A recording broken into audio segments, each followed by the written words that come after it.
Welcome back to Rules of Engagement Community Critique. If this is where we take a look at your guys' games at home, break them down, try to glean what information we can and apply it to all spectrums of the game. If you want you're playing at home, you want your game to maybe be checked out on Rules of Engagement, send it to www.majorleaguegaming.com/replays. Go to that website. There's a little form you fill out. It takes about maybe 10-15 seconds, so it's pretty painless. If you want to leave a long description, maybe 30 seconds. Not too much time out of your day, don't sweat it. We'll check out those replays, we'll get to them. We just checked out a nice Protoss vs. Zerg, different style of doing Immortal Century time attack, and then of course we went on to a TVT, learning how to break and contain, some of the little military philosophies behind that. And now we're going to talk about a Zerg vs. Protoss, how to basically optimize your unit usage is I think that the best thing to take away from this replay we're going to get to. But if you missed the last two, or if you missed any other Rules of Engagement episodes, you can catch them all at www.mlg.tv, and also be sure to tweet me any questions you have at isaxlav, because we'll get to a Q&A section at the end of the show. So let's actually take a look at what I believe was Hordian was a Zerg player. Hordian asks, what he would like to improve on is even with better macro, how can he max it? I think he means maximizing his economy without taking too heavy risks. Also, how to engage better, because even though I play at high masters, I would like to still know how I could improve my Zerg vs. Protoss. And are roaches really that necessary in Zerg vs. Protoss? So let's take a look at this game, and let's actually, kind of break this question up into a couple. So, question number one, are roaches that necessary in Zerg vs. Protoss? There's three main times when you want roaches in Zerg vs. Protoss. One, defending early warp gate pressure, especially Zealots with +1. You really want roaches. It's possible to defend without roaches, but they're by far the most efficient defense. You want to get roaches there. So, in this game, we're going to take a look at this. His opponent, in a few seconds, he's going to notice, okay, my opponent's going to take double gas right now. Alright, as soon as he sees double gas at 623, that means there's two possibilities. Either his opponent's doing some really crafty, tricky build where he fakes gets gas and then does Zell pressure or something weird like that. Or he's not doing a lot of early warp gate pressure. There could be, somewhere, 6 or less Zealots with +1 at most coming out of them. And when you're playing on ladder or whatever, I wouldn't worry about these crazy, tricky builds too much. In general, you see gases, you're probably pretty safe. There are ways to scout those tricky builds, but that's more, for another discussion. For now, we're going to say, if you see them taking up to 4 gas, you're probably, this early in the game by 6:37 minutes, you're pretty much safe in the warp gate pressure. You don't need roaches in that case. There's two other times you might want roaches against Protoss. One of them, there are some quick kind of 3-base pressure builds that you really want roaches against. If they're especially very charged a lot heavy type of timings, then you want roaches. So keep an eye if your opponent's going, Zealots, maybe charge a lot of Zealots, then you want to get roaches. And because of this, it's always good to have Roach Warren. If you don't have to get it early if you know they're not pressuring early, but sometime in the game, get that Roach Warren just to have that option.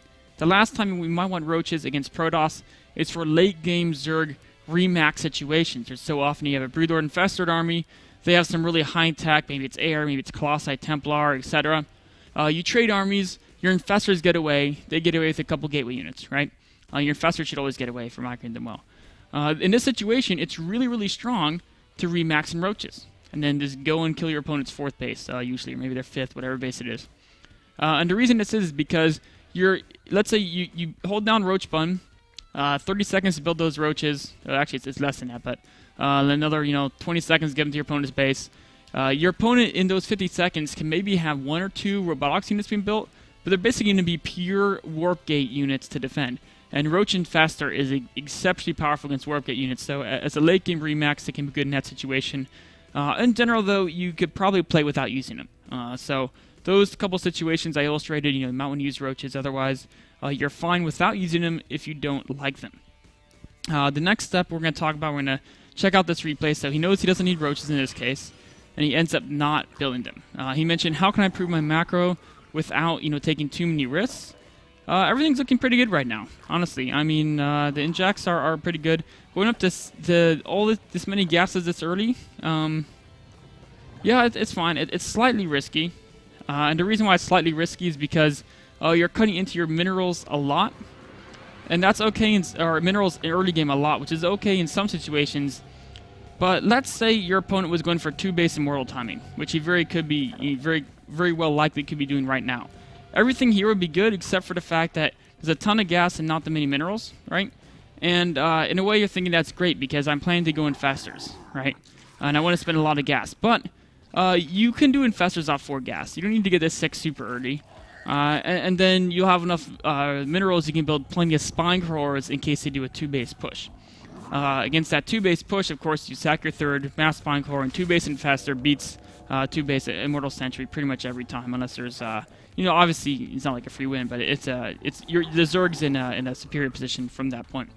And then of course, as soon as you can tell they're not doing some type of early 2 base push, probably about the 9:30 mark, then you can add your extra gases, and you can be happy that you have a little bit of mineral buffer in case you need to throw down a whole ton of spine cores or not. So that's one thing I would say is I actually say maybe you're being slightly too greedy, but your economy is going great. 68 workers is perfect. You're way ahead of a 2 base Protoss for in 68. So you're doing great in economy. I wouldn't worry too much about that. We're going to focus on mostly the unit usage. Sorry, there's just a little bit of a over-changing diet here. So a lot of these Zerglings are being made, and there's a couple great uses for these Zerglings. If you really want to maximize economy, I guess you could make more drones and then use spine cores to defend. But these Zerglings can pressure your opponents. So we're going to pause it right here. This is an engagement with Zerglings that we want to talk about using Zerglings. Right here, you can look at your opponent's army. You've got 7 Zealots, 6 Sentries, and a Stalker. And you've got 38 Zerglings. This Protoss army is much stronger than 38 Zerglings. Alright, and that's something you should just know. You can just, if you add up the values of all the units, it's stronger. Which doesn't always mean, because there's more army value, it doesn't necessarily mean it's stronger. If it was all Stalkers, you'd be great. But Zealots and Sentries are both units that are very, very good against Zerglings. Force Fields are very good, and of course Zealots are the Protoss natural counter to Zerglings up until they can get Psionic Storm out. So in this situation, engaging's a bad choice. A lot of times you're thinking I can bait out Force Fields. For Zealot Sentry, it's not going to happen. They can just attack move, and then right before a Sentry dies, they can start using Force Fields. Right? In this case, he didn't even have to because he has enough strength here. So just using a ton of Zerglings. It's true you get to use up 3 Force Fields. In fact, a lot more there. But I mean, so many Zerglings are going down. If you look at the units lost count, 31 Zerglings total, or maybe 30 in drone. That's not worth Force Fields. The only time it's ever worth it to trade a lot of units like that for Force Fields is if you're following up with an attack where if they don't have Force Fields, you're going to win. By this, I mean basically you're massing roaches. So if you're massing roaches, then you're perfectly fine getting rid of some of those Zerglings. If you're not massing roaches, I would probably not go for that. And of course, he's not massing roaches, so the Force Fields, you're not too worried about them as the game goes on. Probably avoid those engagements. Let's fast forward over to the next point.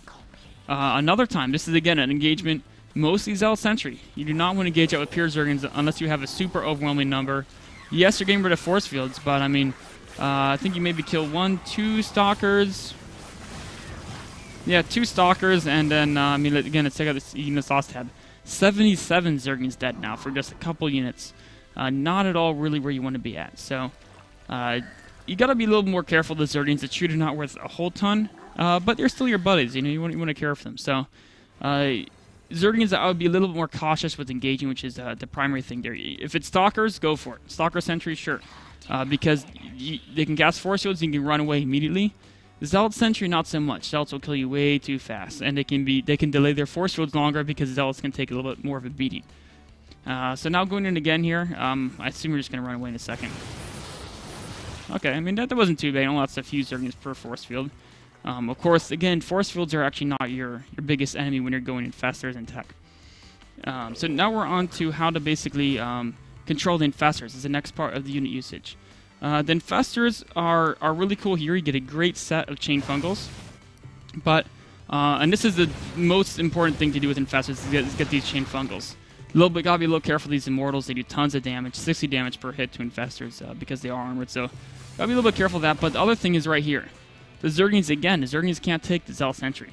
If you want to run in for a second to distract and you fungal, that's great.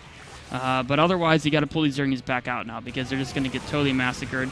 You might get an Immortal or 2 here, but you actually only 1 Immortal there.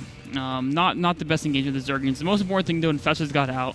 That's very, very, very important. And then from here, you can just lean on him. As long as the Protoss doesn't have Colossi or Storm, you're great just continually throwing Infested Terrans at them until they eventually give away. So you're in a great position here. I think we're actually going to... I mean, from here, it's pretty much a straightforward win for the Zerg with almost double the supply. Mostly from macro, though. I mean, the whole game, just more economy. So I think the thing to take away there is be a little safer with your Zerglings, and you could have won that a little bit more convincingly. So let's get back into... let's actually talk about a couple of the ideas behind that build. So the 3 type of things you want to think about. Roaches in ZVP only against early warp gate units. Pretty much. Engaging with Zerglings, don't really do it unless you're super confident. When in doubt, retreat. Infestor usage, great use of fungal there. Maybe throw the Infested Terrans out a little bit sooner in the battle. Maybe get Burrow to retreat a little bit easier. Those type of things can help you out there. Overall, though, a great A on that report card. A great performance on ZVP. We're going to take a quick break. Then we're going to be back with a question and answer segment.